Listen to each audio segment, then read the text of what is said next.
Training and Development Department.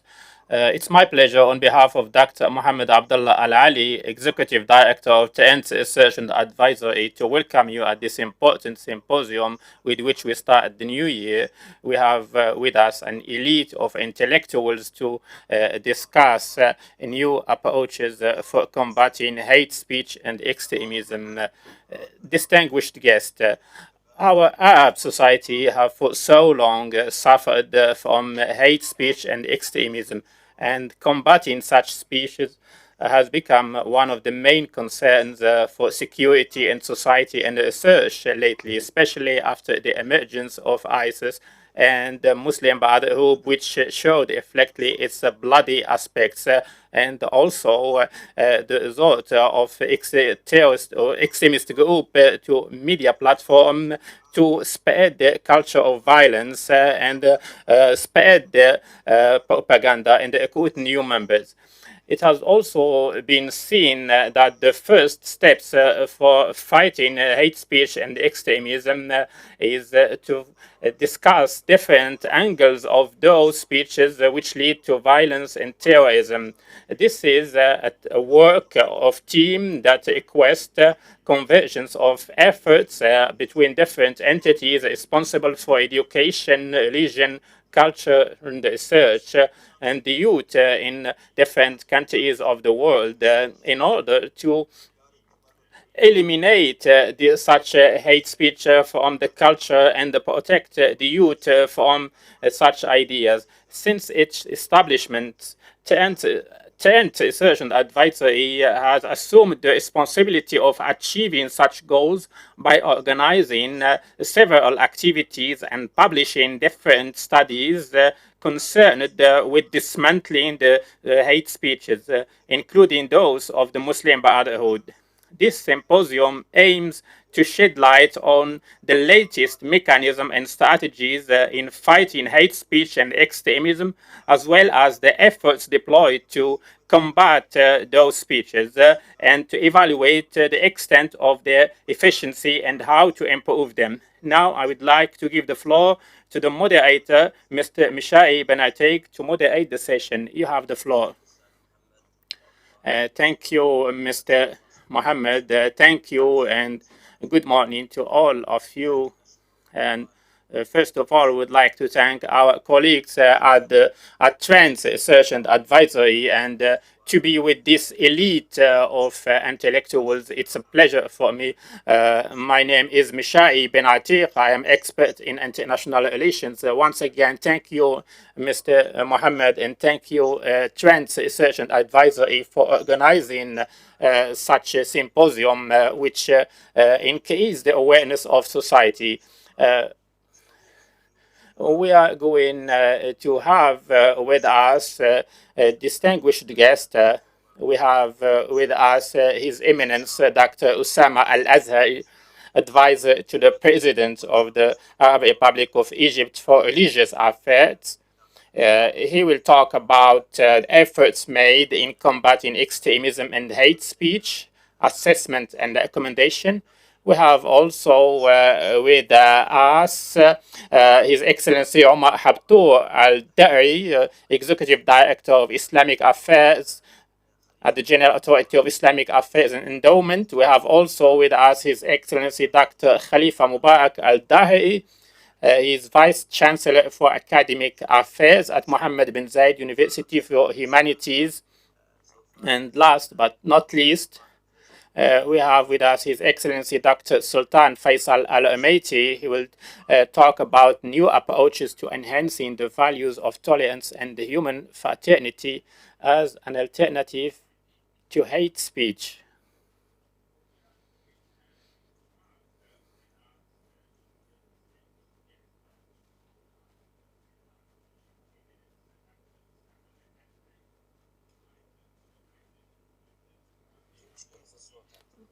There's a problem in the sound.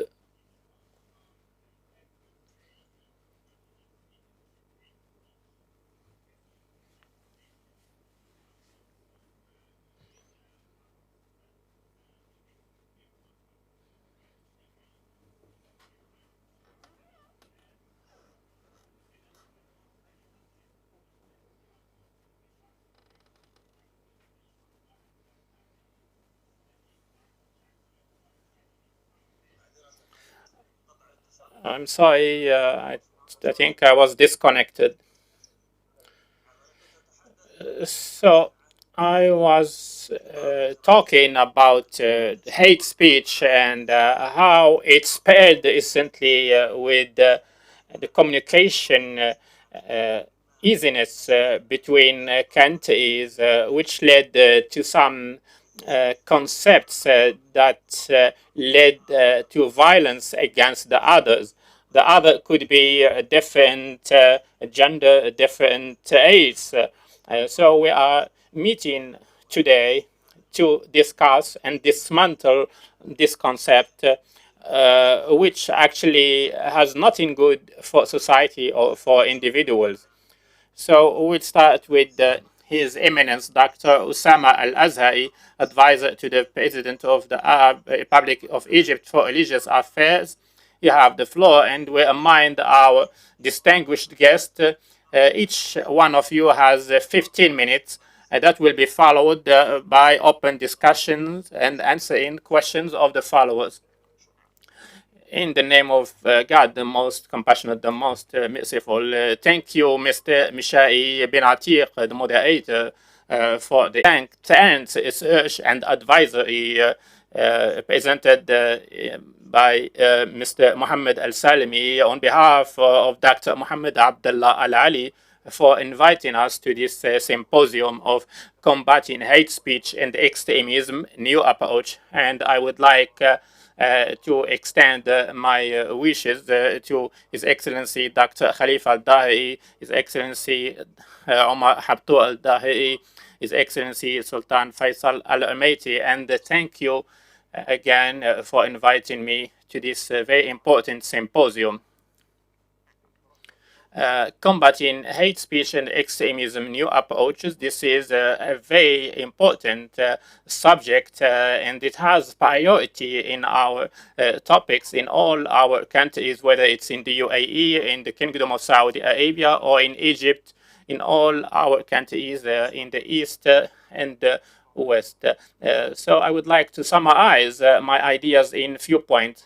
The hate speech and extremism is fed throughout the last 80 years by different currents, and we can classify them and end up with around 40 currents of extremism terrorism. It starts with the Muslim Brotherhood, which is branched out into different other currents, the military wings, jihad wings, then Al-Qaeda, ISIS, Boko Haram, Salafist jihadis, and different other currents that we have seen in different places, and many other branches of them. The 40 currents evolve around 35 concepts or idea, and they try to find for each concept some false religious foundation, and they try to spread very passionate speech that will play with their emotions and lead to them believing in those 35 currents.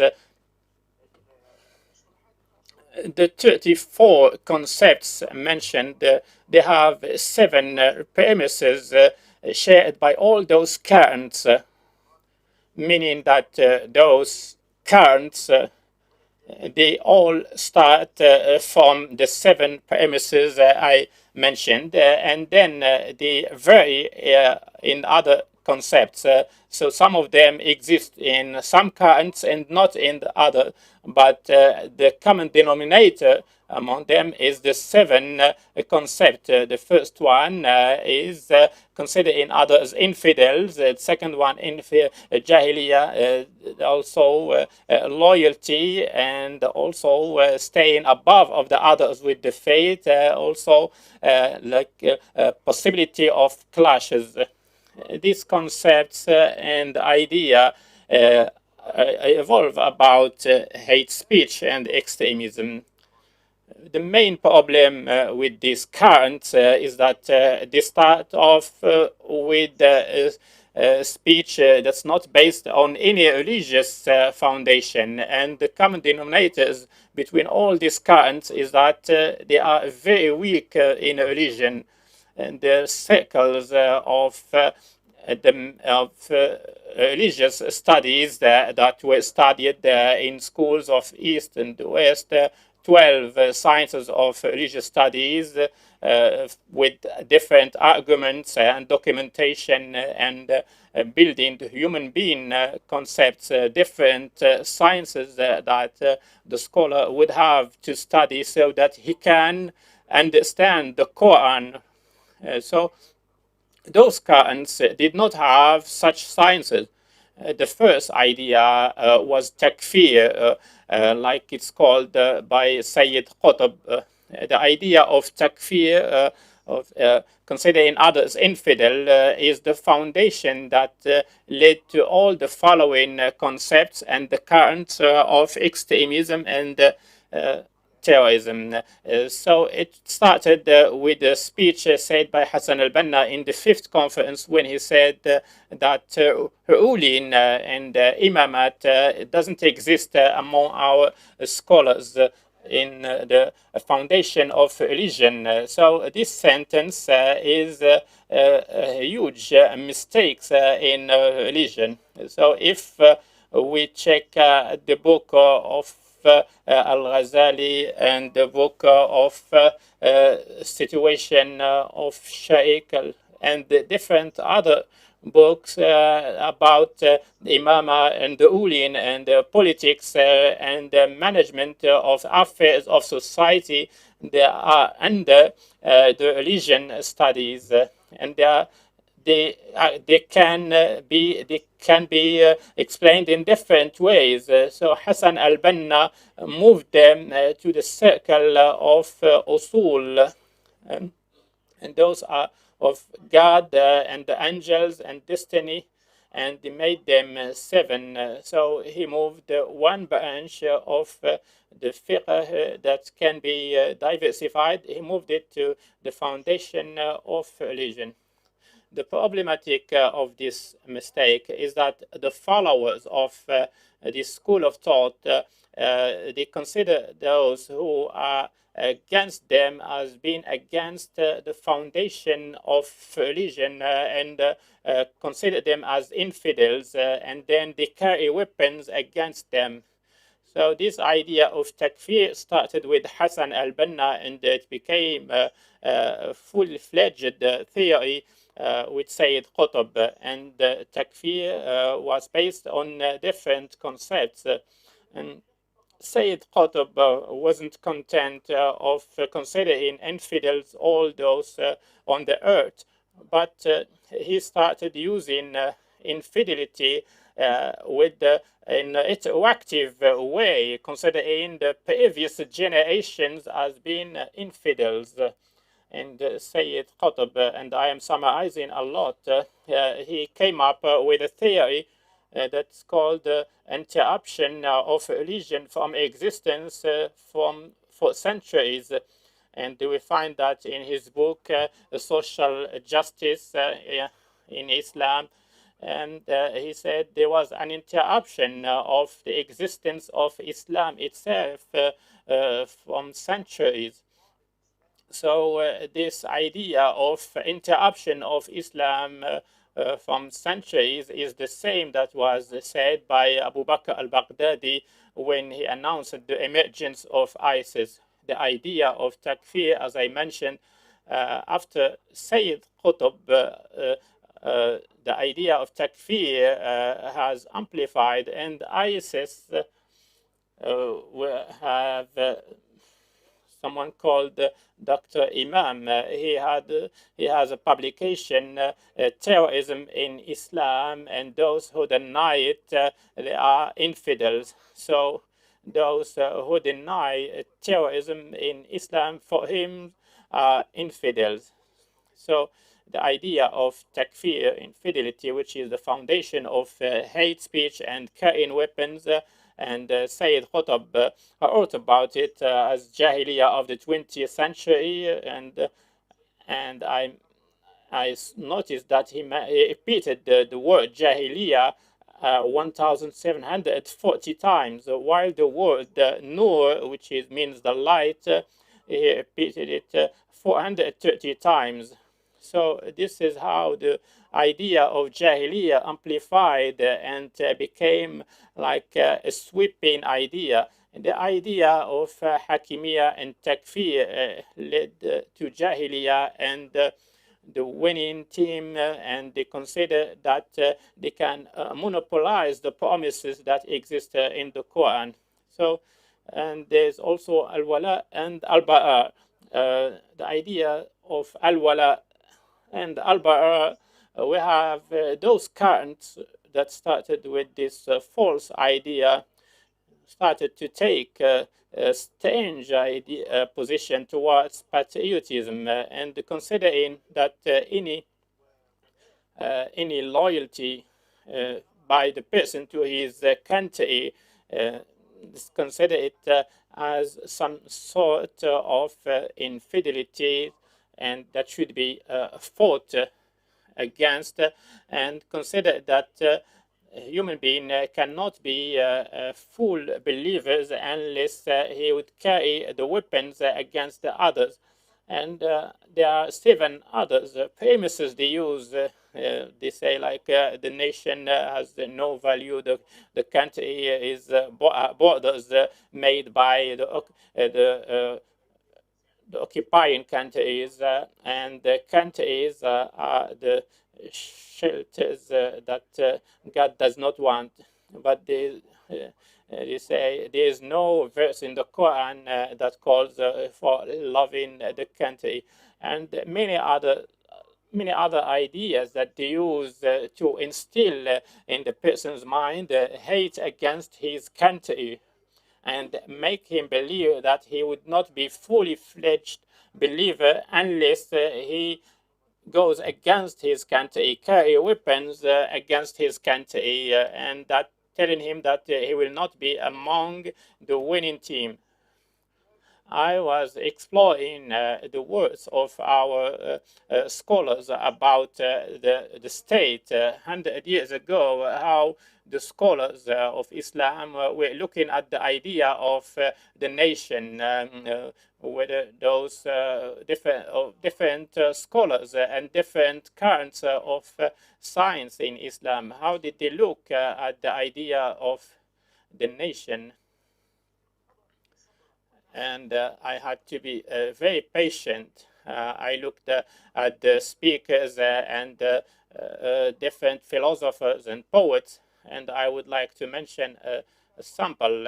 Imam Fakhr al-Razi, in his interpretation, when God says when they have to, Imam Fakhr says that God would lead to the leaving the country as the leaving the soul. And Al-Bukhari said in the hadith that the Prophet, when he came back to the Medina, he looked at the walls of the Medina, and he moved his cattle around it. This means that there was a love for the state. And also, the Imam said that the pilgrimage aims to polish the ethics of the people. And they said, if you want to know the good ethics of the person, you have to look how he loves his country. I worked on dismantling the hate speech and the extremism for those who manipulate religion and extremist currents. My book was translated into 14 languages: English, French, Russian, Chinese, Kurdish, Turkish, Indonesian, and Malayalam. So 14 languages that are available. This is a point I wanted to mention. There is a work that has been years that has been done to dismantle the foundation of extremism. The other thing is that there is an issue with the modern extremism. In the 70s and the 80s, the extremism was based on a false speech. It was through direct communication with those figures, and it took a long time to build an intellectual foundation that lead the person to become a terrorist. Today, terrorism lies first on a very angry person, very doubtful person, or frustrated, and then it will be culminated with several words out of context that would be used as an alibi for terrorism. In the 70s and 80s, it used to be with some psychological words that would affect the person, but now it happens very fast. The real confrontation or fighting terrorism is by spreading on different social media outlets of the goals of Sharia, protection of the body, of the soul, and minding people about the essence of our Islam, and that the goals of Islam is to find the ethics of people and to share, to spread lights on life and to build this human being which is inheriting these lands as was the Prophet Muhammad. So sorry for being long, and I hope I managed to summarize all my points, and thank you very much. Thank you, Your Eminence, Dr. Osama. You talked about the issue starting with some extremist idea, and you talked about wala and bara and nationalism and the ideas of takfir starts from some deep hatred that the person would have, and then that would lead to him being a terrorist. Thank you very much, Your Eminence. Now we'll move to the mechanism and strategies.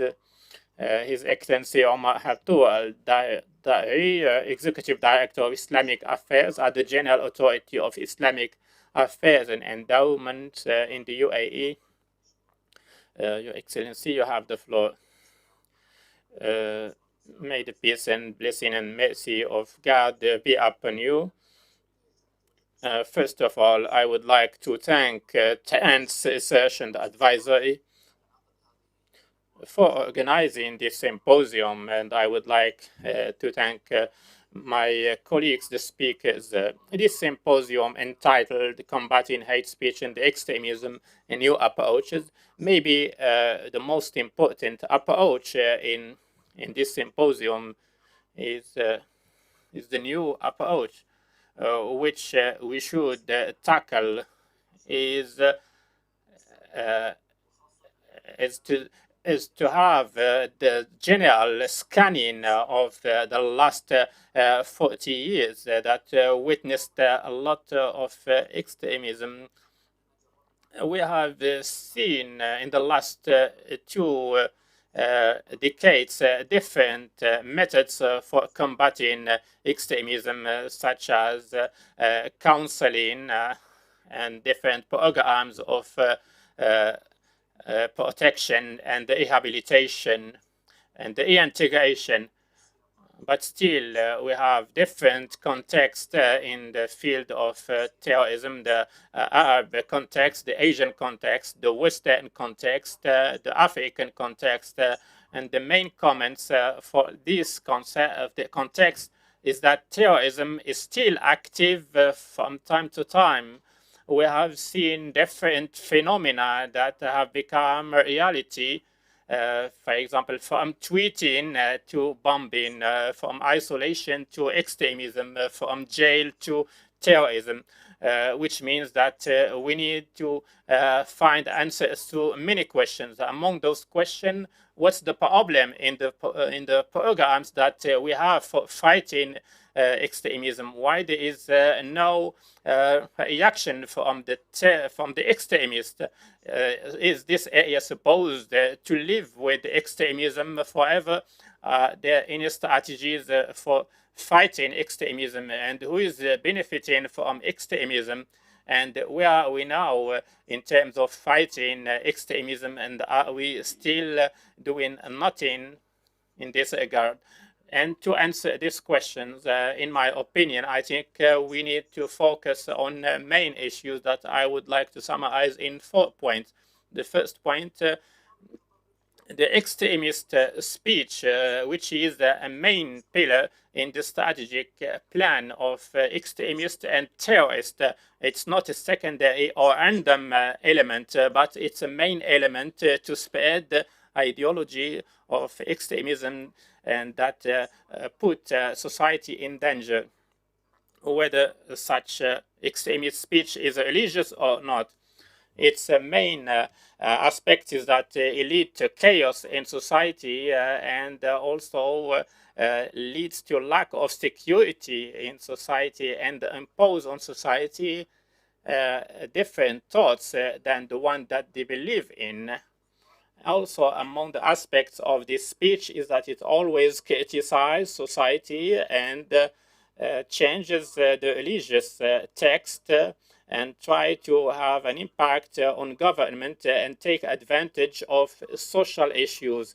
And the main denominator about extremism issue is that they take the historical issues and give them a dimension so that they can be accepted by the audience. So they use advocacy and protection of the holy sites, and they believe that they defend the religion and they stand against the enemies, and that the victory will be for them and not for others. These speeches, they build traps and bombs for others. I would like to mention that in the extremism speech, as it is used in religious issues, it is also used in media speech and cultural speech and in politics also. So limiting hate speech, extremist speech to religion is not true, because we can see we can see that in the future. The environment of terrorism today, we are consuming different speeches that started in the lands of battles, in jails, speeches during evolution or in environment of hate. The percentage of speeches that saw the light in lands of tolerance and peace is very small. And among the contradictions that we can see in the virtual world, we witness lack of privacy of terrorism. Terrorism used to be an enemy of the nation state, as was mentioned by His Eminence Dr. Osama. And today we see a social load in its nature in the digital era. And 2 decades now we have been monitoring hate speech, and we see that we are dealing with them in unknown worlds. It's not easy to define them in a specific area. There are no specific numbers of the meeting and intellectual activities held on online platform. For our generation, we have those in the last corner of the country who are receiving thoughts from people from the other corner of the world. So they have also we have Ibn Qutayba when he said, people are like pigeons, they follow each other, and if they see that one of them is calling himself as the prophet, although they know that the Prophet Muhammad was the last prophet, he will have followers. So extremism will not disappear one day, because the factory of extremism keeps producing extremists and will not stop.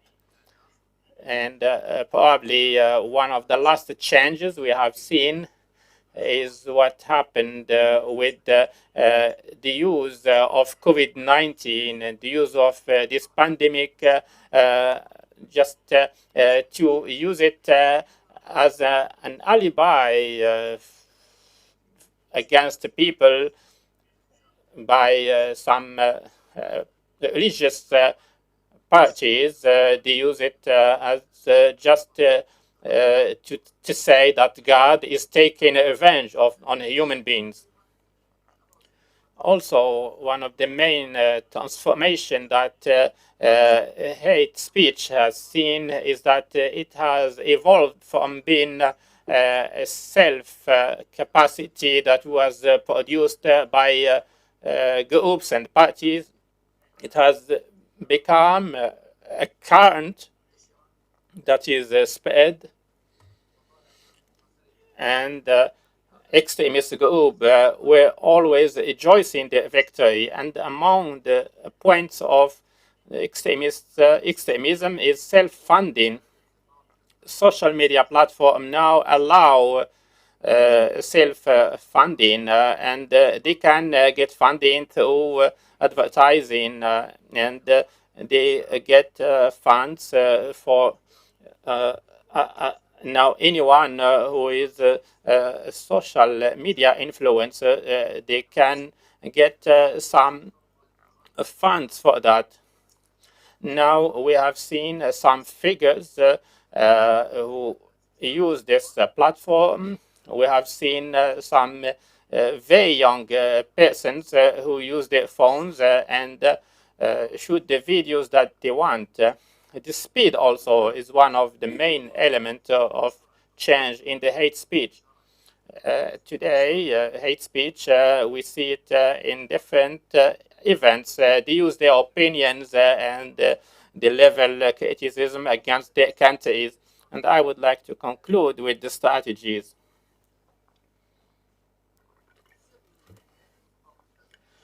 Many speeches used in fighting extremism were tried, but faced many challenges, such as taking advantage of the situation, or taking different colors depending on the situation.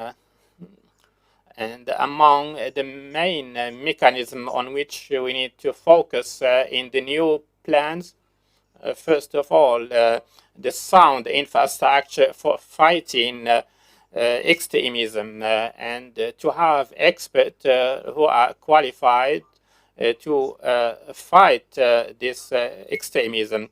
So the lack of such qualified experts is the reason for failures of the effort.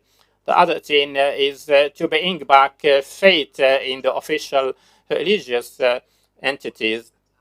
Some of them should be commended for their work, and they are a source of pride, and they should be reflected in other places. The other thing is the issuance of laws and the regulations for dealing with the cyber world, that each person should know that he is accountable for the content that he publishes. Also, we need to have a strategy for a new world. Yes, we know that each country is working on its own, but it's difficult to face the hate speech and extremism if not working in tandem. There are actually, we need to have some alternatives. We recognize that there is weakness in intellectual alternatives, and I recommend And I would like to say that nobody is born as extremist, but it's the environment that led to that situation and instill him with doses of extremism, and he ends up being an extremist. So the future generation may witness such early recruitments among them. So we need to take care of the future generation, the children and the young people. So we need to protect the speech that they will be given, whether it's religious or literary.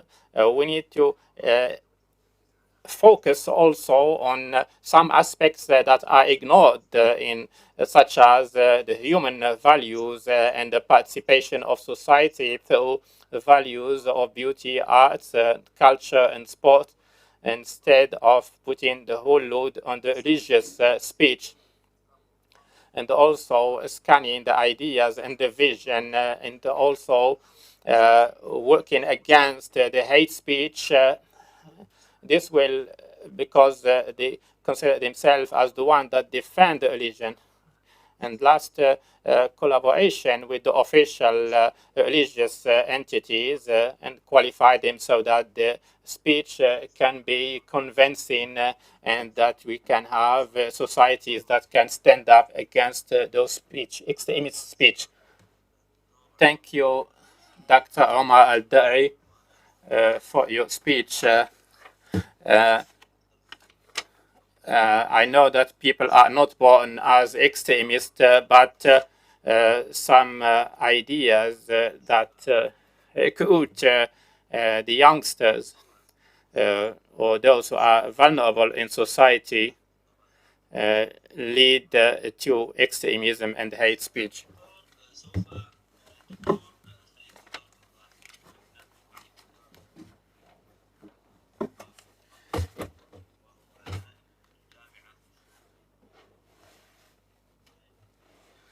Now we move to the next speaker, Dr. Khalifa. So, Dr. Khalifa, you have the floor. And Dr. Khalifa Mubarak Dahiri is the Vice Chancellor for Academic Affairs at Mohammed bin Zayed University for Humanities. You have the floor. Peace be upon you. I am happy to be part of this symposium under the theme of combating hate speech and extremism, new approaches, and I'm happy to be a part of this elite of this expert and specialist. I would like to thank Mr. Salim, and I would like to thank all the participants and, of course, the CEO of Trends Research and Advisory.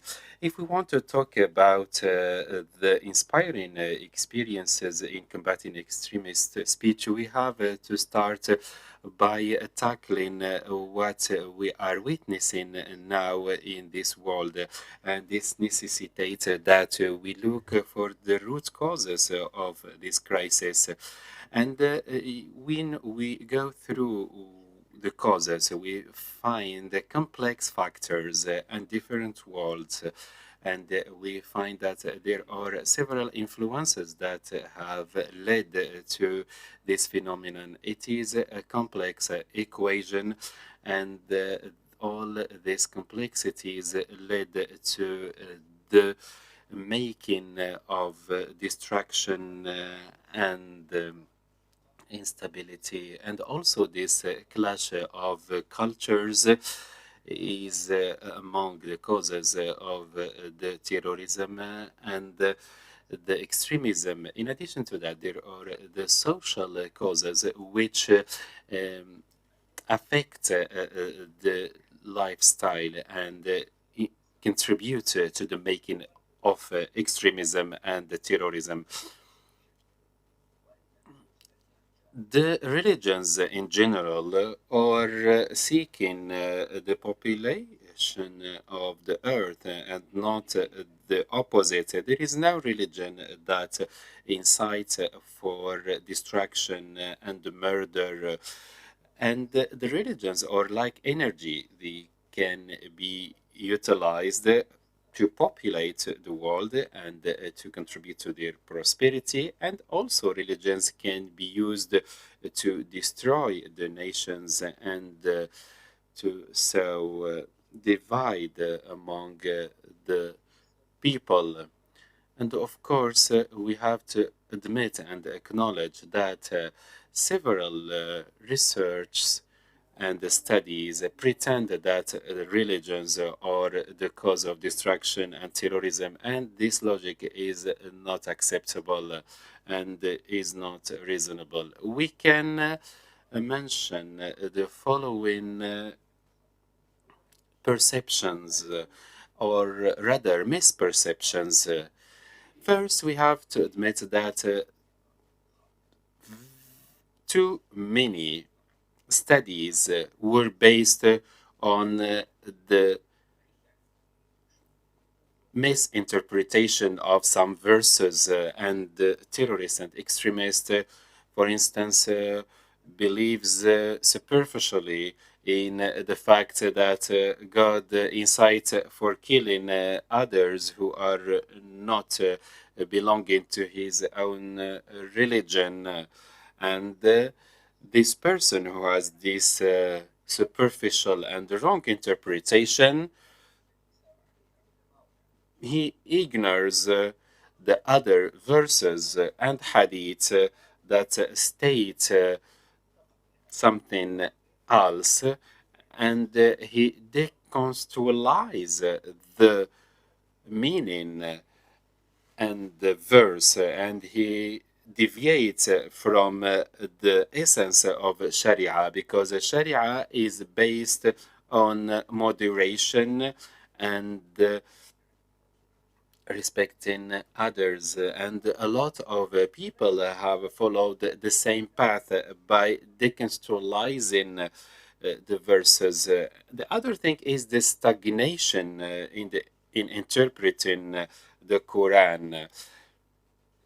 And there are some people who are not expert in the interpretation of the Quranic verses, and they just take the apparent meaning of the verse, which leads them to extremism and blocks their mindset and kills the method of analysis and criticism. And also, we have to acknowledge that resorting to the method of the first pioneers in Islam is the right path, which is called the Puritan path. But if you generalize that, you will end up interpreting the Quran in one way only, and not in the lenses of nowadays.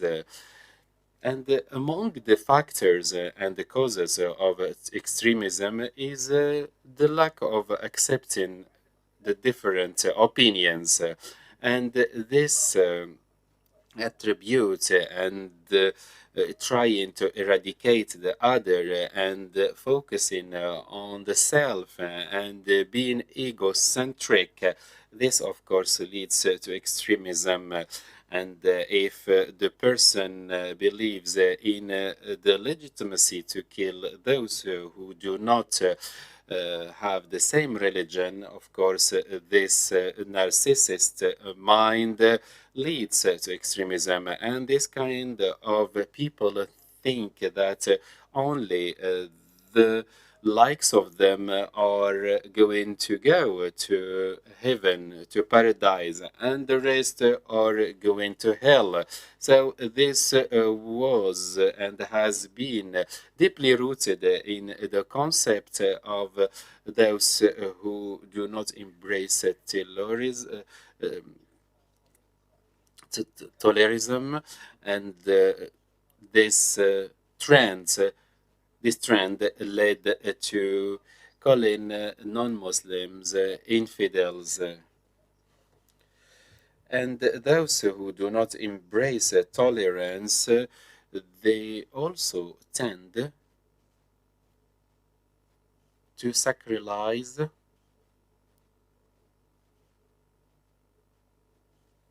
Sorry, the voice of the speaker is not heard. The voice, please. And this impacts the interpretation and explanation of the Quranic verses. So the text of the Quran is divine and sacred, but the interpretation of this text is made by humans and can be mistaken. Among the other causes of extremism is the adoption of the conspiracy theory.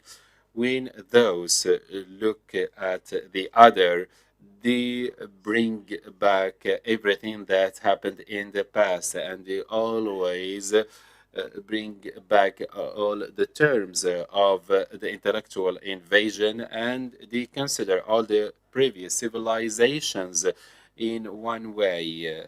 They consider them against him or her, and this rhetoric, which is victimizing the self, of course, causes the eradication of the other and sows the roots of vengeance and the spirit of vengeance in the mind of those who embrace these thoughts. In addition to that, those who embrace this extremist thoughts, they dream of bringing back the caliphate, and they strongly believe that there should be only caliphate and not a nation or a country or a state. So they do not believe in the state, and they believe in the ummah, in the caliphate, between quotes. And they depict to others that every problem, every single problem will be through returning to caliphate. And also they spread the idea that the return of the caliphate is something inevitable, and they prove this by some hadiths that are not sahih. And also, if we look at the deviations that they fill in, we can find that they spread an aggressive interpretation of the Quranic instructions and concepts like the jihad, like caliphate, and the implementation of Sharia and other concepts. Among the causes of extremism is the lack of the moderate scholar in the Islamic world, and also the deterioration of the Islamic education in institutes and the schools. So the lack of those who are capable of understanding and rightly interpreting the Quran and the Hadith in the light of the current situation, the lack of such knowledgeable people led to superficial thinkers who judge the modern days with the lenses of the scholars of 10 centuries ago. And also, among the causes of extremism, religious extremism, is the feeling of some who consider themselves repenting, they have the feeling and the will to uh, purify themselves. This is what they say. So, by doing that, you do not distinguish between the moderate and the extremist, and they return to the incubation of the religion without any analysis and criticism, and without any analytical thinking, until they reach the suicide for the sake of purification, or jihad for the sake also of purification. And here, self purification. The voice is not heard, Dr. Khalifa.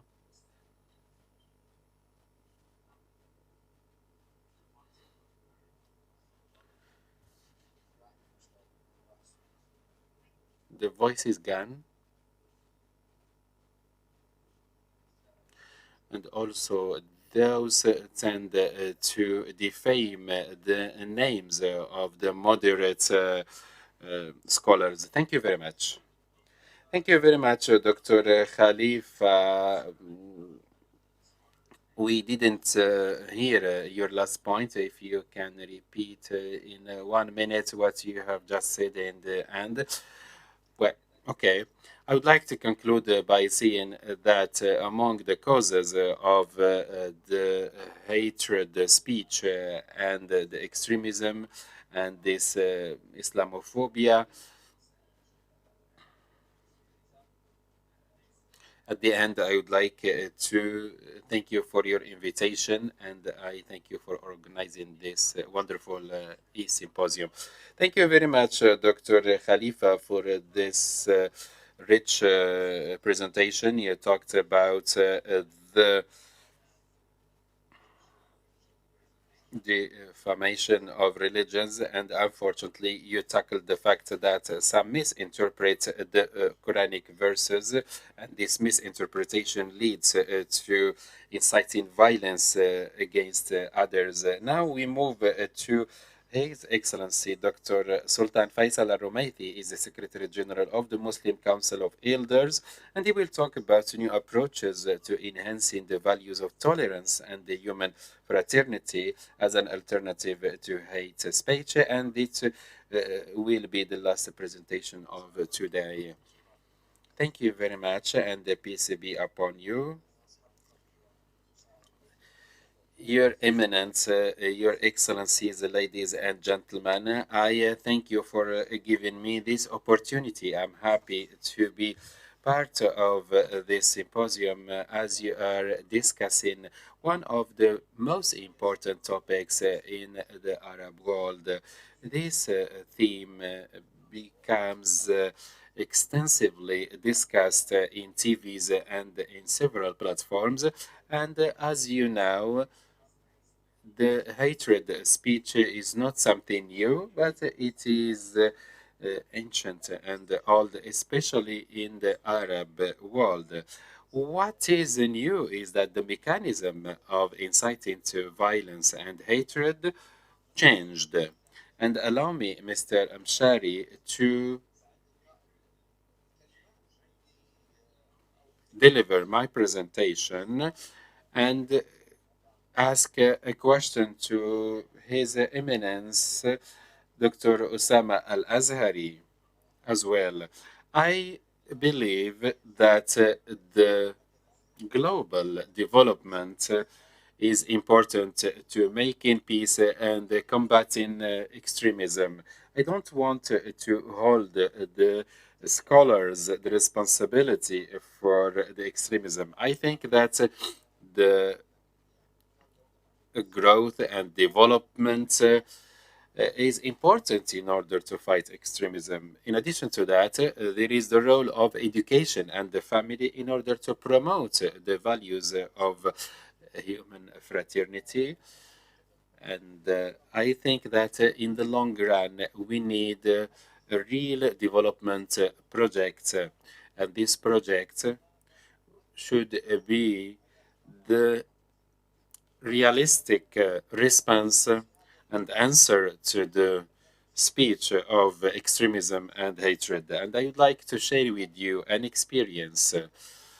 The Egyptian model. The Egyptian model lived the whole story from A to Z, from the beginning until now. And I think that the Egyptian model is one of the most successful models in combating extremism. And Egypt managed, under the leadership of the wise President Abdel Fattah al-Sisi, to rescue not only Egypt, but to rescue the entire region.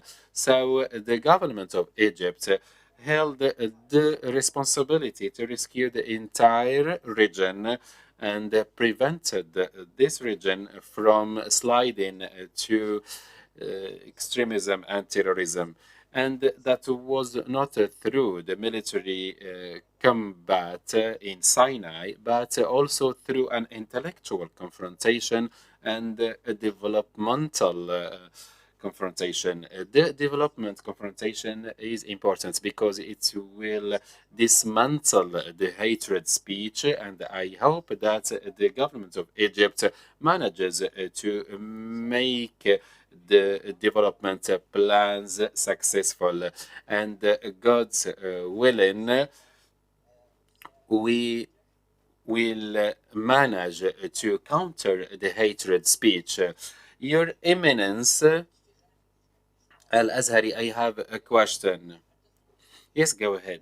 You talked about dismantling the speech of hatred and the fact that it is deeply rooted in the speech of extremists. A few weeks ago, there have been some Muslim Brotherhood leaders who called their followers to exercise an auto-criticism, and some videos were talking aggressively about the experience of the Muslim Brotherhood since the so-called the Arab Spring. So they talked about it transparently. And now I would love to ask about the importance of the revision and the self-criticism that should be undergone by the scholars, the moderate scholars, in order to increase the immunity of the nations and societies. Do you think that we need these revisions and also this self-criticism in the circles of the moderate scholars, in order also to be prepared for any challenges that can take place in the coming 10 years or 15 years? And thank you very much, and I would love to hear the answer from His Eminence Al-Azhari. In the name of Allah, the most compassionate, the most merciful, in the beginning, I would like to thank you for inviting me to this symposium. And of course, I listened some excellent presentations by Dar'i and Dahiri and Al-Rumaiti, and all their presentations were based on noble thoughts and ideas worth considering. And I would love to thank Dr. Al-Rumaiti, who praised the Egyptian model, because the Egyptian model had a comprehensive approach in dealing with the extremists and the terrorists in Sinai militarily, and also the audacious confrontation of the government of Egypt on behalf of the rest of the region, in order not to slide into this vicious circle of terrorism, and also the intellectual confrontation in addition to the economic approach under the leadership of President Abdel Fattah al-Sisi. So I would like to thank Dr. Romeiti for this insight. Also, I would love to say that when we talk about the revisions that took place since the 90s, there has been a vague of revisions, and several books have been issued and published. And among those who led this vague of self revisions, or those who rectified their thoughts and they tried repeatedly to warn those who were mistaken and were doing wrong things. And of course, those who repent and rectify their mistakes have more credibility in addressing the followers of those groups. And I had a conversation with a security expert in Egypt, and he told me that he adopted the outcomes of a study that was not published. We had a group of takfir and hijra calling others infidels and preaching for migration. This security expert is an elderly, and he assumed his responsibility uh, very honestly. And he told me that he came up with the conclusion that the mastermind of that extremist group is not Shukri al Mustafa, but another person who has devoted his entire time to reading some books in order to preach others to hold and lift arms and kill others who are not sharing the same belief. And there was a person called Safwat Sheikh Hasan Azini, and that discussion with the security expert told me that Muhammad al-Ahmadi Abu Nur, the president, the former minister of Islamic Affairs and Endowment, he called me that he called and invited this theorist, this person who has devoted his time to know what his plans are, and I provided him with the tea and the prayer mat and everything that he needs. And after 28 days of conversations and discussions, after this revision, Safwat Sheikh Hassan Zaini left and said that, and he said, I came up with the conclusion that I was wrong in all the interpretations that I adopted, and I declare that I was misunderstanding the religion. And I asked that security expert what happened to that person after that. And he told me that he returned to his house and he became isolated and he stopped preaching others, etc. And this example shows that a lot of these theologians who inspire other extremists, they are wrong.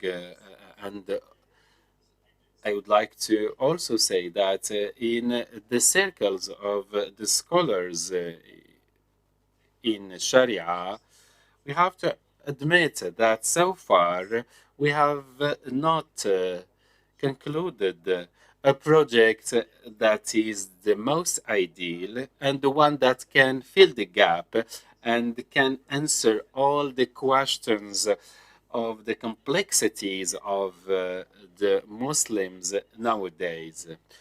especially that the questions that are triggered now are philosophical questions and also questions about atheism that are spreading here and there.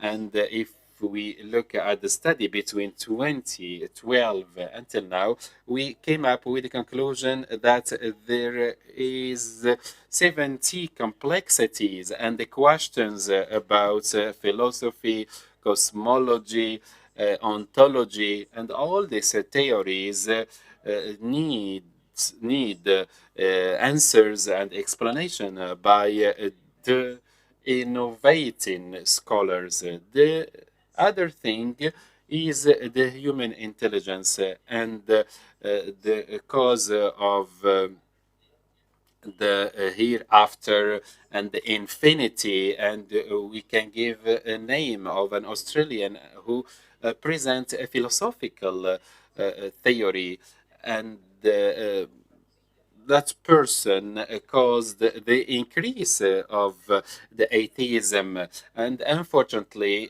these people who preach for atheism use physics and some scientific branches in order to call others to atheism.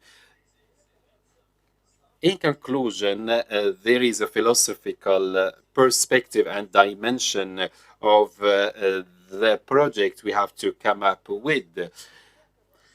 There is also another political dimension, economic dimension, international relation dimension. Our challenge is to create a real innovative project. And I'm saying that because in the 13th century, we know that the French colonized Egypt and then left in the 13th century. And before the French campaign, we had several projects, wonderful projects. We had the project of Abdul Qadir al-Baghdadi, and this book is in 20 volumes, and it is setting the basis of the innovative project, and it is based on relativism and hermeneutics, and we need to be inspired from such approaches in order to present our youth with some concrete answers and convincing answers. And of course, Murtada Azabidi, who interpreted and explained Qamus al-Muhit, al-Muhit Dictionary, and Taj al-Arus, and other works, he started to focus on language, morals, criticism, and documentation in his project. After that, there was the project of Hasan al-Attar, the Sheikh of Al-Azhar, and I'm writing a book about Hasan al-Attar, and I entitled this book The Maker of Civilization. And of course, he made a big change through his works. And this book will be in 400 pages, and I call this book The Maker of Civilization. Hasan al-Attar was a sheikh of Al-Azhar, and he had a vision that inspired a lot, including Mr. Ali. And this is based on a scientific project that creates a scientific basis for the Muslims nowadays that can give and present responses and answers. And he dealt with a person in Paris in order to tackle these issues. And also he dealt with the issues in other countries like Russia, in Petersburg. He wanted to explore what's happening in the world and around us. And among his statement and the known quote. He said, I entered the factories of France and I witnessed what they came up with in terms of the machineries and weapons and ammunition. And also, he added that those who have the determination to delve into the books and the works that have been written, they will come up with more sophisticated weapons, ammunition, and goods. So this kind of approach of interpretation by Hasan al-Attar, if we have the likes of Hasan al-Attar, we will come up with a lot of advancement. And he said that when he saw the inventions of the French, he understood the know-how that was the basis of these inventions of the French people. Now we do not contribute with the world in inventions, and this is the main problem. And Hasan al-Attar talked about technology, and Abdul Qadir al-Baghdadi interested in language, al-Baghdadi in documentation, and the other one was interested in technology, and he had publications in al-fiqh, jurisprudence, and a lot of other fields. And look at the paradox. And if there is these inventions on the basis of some religious bases, and the other person who talked about the same context use the same element. It's why I'm saying to combat extremism and terrorism, we have to look at the world of things, the world of ideas, and to look wide open to the challenges of the world and to share with the world the main problematics, and not only sharing these problematics, but thinking of answers and being aware of the connections between the contemporary era and the tradition and heritage and religion, and to create a speech that is safe, that is inclusive of technology, of the understanding of the necessity of dialogue, of neighborhood, etc. So, yes, my friend, that's the main challenge.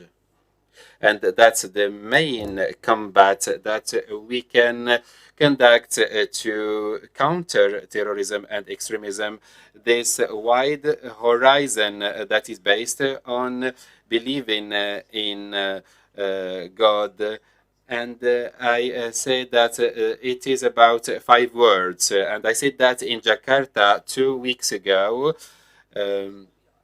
And I can say that these are the main axes that we can revolve on in order to counter extremism. And this is based on the Quran. The word number one is that among the pillars of this innovative project of the Prophet Muhammad is first, respecting the universes. Second, respecting the dignity of the human. Number three, populating the earth. Number four, protecting the nations. Number five, increasing the fidelity and the faith. When we say respecting the universes, when you hear in the Quran, Alhamdulillah Rabbil Alameen, he said, Rabbil Alameen, the God of all humans, not the God of Muslims only, or the God of angels only, or the jinn only. He said that in order to implant in the conscience and subconscious of the Muslim that they have connection with the entire world, and you should respect their existence and appreciate their existence, and with the connection between these other universes, and وَمَا أَرْسَلْنَاكَ إِلَّا رَحْمَةً لِلْعَالَمِينَ. And also the first verse, Alhamdulillahi Rabbil Alameen, which means that your connection should be based on being merciful with others that are different. And the meaning of Al-Alameen means that the God is worshipped by the living beings and the mountains, the animals, and all the beings. So the Muslim has to be interactive with the sun, with different phenomena, the cosmology, the Hope probe that was launched by the UAE, etc. And the interest in James Webb, the telescope of James Webb, and all this interest in looking at the deliverables of James Webb by NASA in 25th of December. And I'm interested to see the results of this telescope, and I'm waiting what will be the discoverables of this telescope. It is a research that is giant, that is bigger than Hubble, and it cost $10 billion. I looked at that, and I remembered the verse of the Quran, which means you have to be perceptive of what's happening around you in the cosmos. And I look back at what the Muslims delivered in cosmology, in ontology, in civilization. The civilization is the key word that is very expressive. And when I had a tweet about James Webb, one journalist said that one scholar only praised the experience of James Webb, and I did that because I respect the universes, and I think that I can extract several examples of that. And the second thing is dignifying the human being, because the human being was dignified by God. And building bridges with human beings all over the world, building bridges with civilizations and different other nations while preserving our identity and our existence, respecting and dignifying human being. Number three, building more and more so that we can push the industry forward so that the Muslims will be able to innovate and invent. So, so increasing the faith. And sorry for being so long. Thank you, Dr. Osama. And the question now to distinguished doctors. I've got a question from one of the followers about innovation of the speech or innovation of the religious thoughts. So maybe Dr. Osama or one of the speakers can answer, and what are the foundations. So the question, should we innovate the religious speech, or the if one of the speakers would like to answer, it will be an honor for me to listen to him. Dr. Khalifa?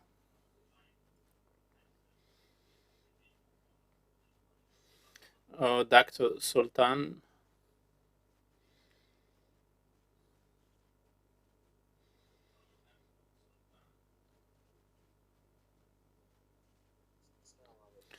I think His Eminence Sheikh Osama answered the question of innovation when he talked about a vision of the religious text and also the civilizations and development. I think that the religious speech should be legitimate, not only from a religious perspective, but also from philosophical point. And people who are expert in technology It should be a comprehensive project. There should be scholars of religions and experts in other fields. I think this is the way for innovation of the religious speech. I agree with you, Dr. Sultan. Dr. Osama, would you like to add anything to this question? What Dr. Sultan said is good enough. We have a question from one of the followers, and I thank them actually for this interesting question. The question is the speech, the hate speech are not limited to the Islamic world, but it covers all over the world. We have seen that in the West. So how can we spread this fighting against hate speech so that all the world can enjoy peace and tolerance? I'm asking the question, and it's up to you. You decide who can answer because each one of you is expert. I think that Dr. Khalifa and Dr. Omar they have expertise given the files on which they have been working recently. Dr. Omar, if you would like to answer the question.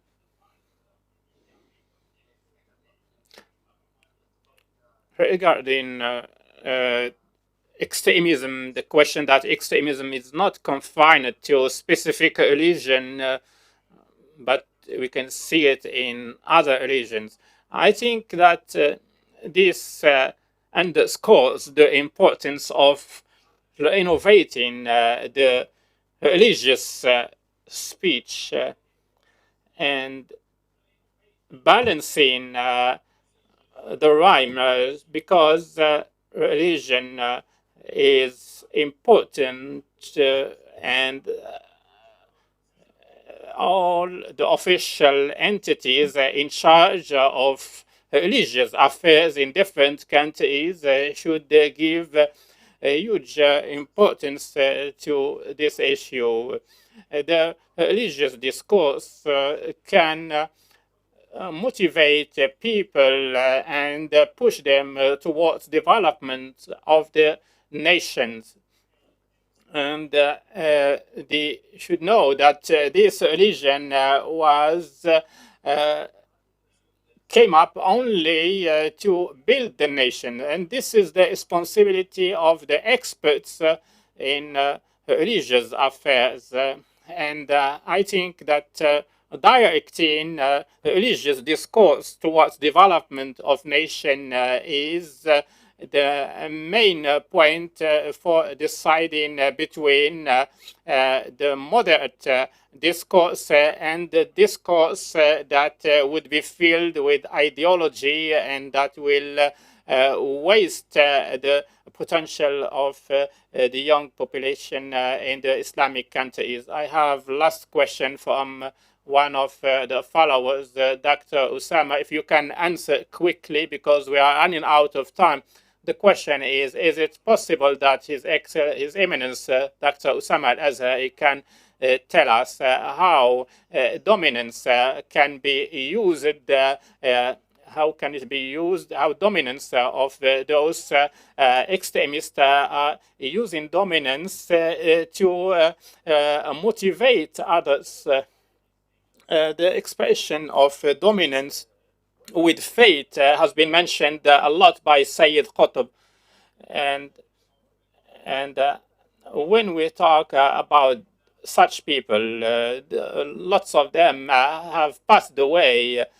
We are criticizing a theory that still exists and is causing pain to our nations and humanity. So we need to remember what Imam al-Shafi'i, when he said that the doctrines do not disappear with the death of their inventors.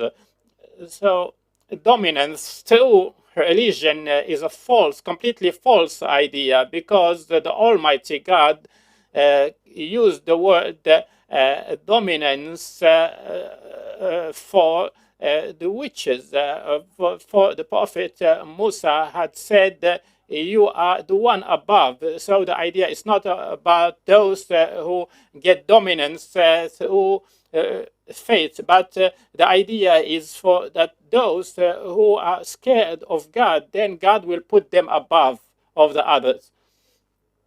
So we have seen some who had some feeling of pride, and they believe that if you are a Muslim and by yourself, they feel that you can face all the people around you, and who consider that you are different. So this person, when he comes up with such ideas of infidelity, or and he would justify all the violation but that other people are doing. So this is a false psychological basis that such people would have. I remember an anecdote. Once upon a time, one of the scholars who deployed huge efforts in the current, I visited him and I said, I'm going to ask you a question. I think that in the last 20 or 25 years that we did not tackle this question. I think there was a book that shook that idea of extremism within your heart. Is my gut feeling right that there is such a book that led to such a change about you considering yourself above the others? He said, yes, you are right. There was a book. He said that's a book called the bottom heart, the bottom of the devil. It's a small book. It's from its extract. Can you repeat the name of the book? Can you hear now? Yeah. The book is called Batinu al-Ithm, the bottom of the evil.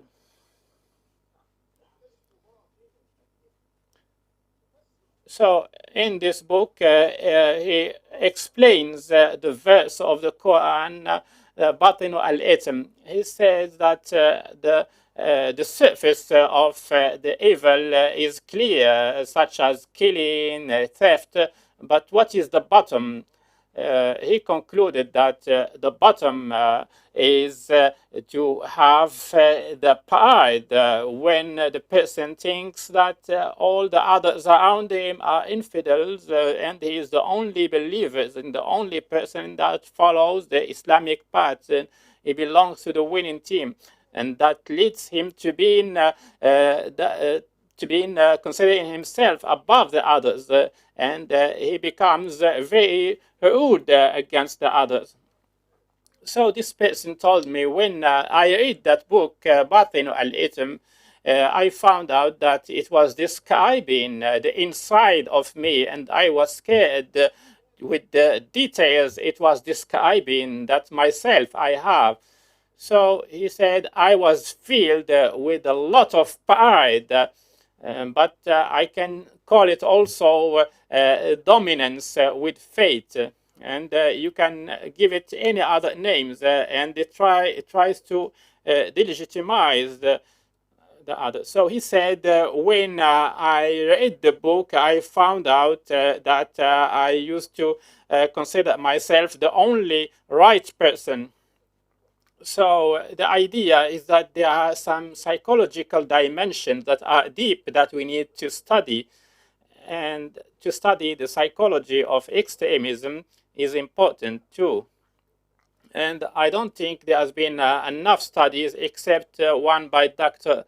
Qid'i about the psychology of the extremist, and one by Shaki Abdul Hamid, Minister of Culture in Egypt. And because of those false concepts that should be confronted at the cultural level and also the psychological level. And sorry for being long. Thank you, Dr. Osama. We are running out of time. We enjoyed the discussions and your answers were very good. And thank you very much, our guest. Thank you to our followers. Today we talked about combating hate speech and extremism, new approach. We had with us His Eminence Dr. Osama AlAzhai and His Excellence Omar Habtour Al-Dahri, Executive Director of Islamic Affairs at the General Authority of Islamic Affairs Endowment at the UAE, and His Excellency Dr. Khalifa Mubarak Al-Dahri, Vice Chancellor for Academic Affairs at Mohammed bin Zayed University for Humanities, and also His Excellency Dr. Sultan Faisal Al-Armaiti, Secretary General of the Muslim Council of Elders. Thank you very much. It was an honor for me to be with you, and I thank Trends for this symposium. And at the end, I invite Mohammed Al-Salmi to give the concluding words.